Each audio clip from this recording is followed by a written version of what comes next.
sidang Jumaat yang berbahagia.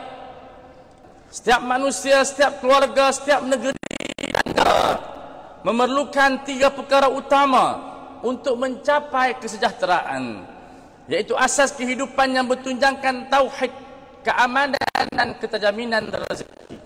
Ketiga-tiga tema ini dijelaskan oleh Allah Subhanahu wa taala menerusi surah Quraisy, surah yang ringkas namun tuntas dan syarat dengan falsafah pengurusan negeri dan negara.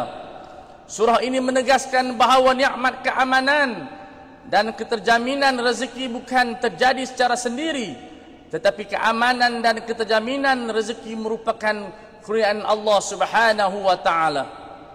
Surah Quraisy mengajar kita bahawa keamanan merupakan nikmat yang tidak ternilai.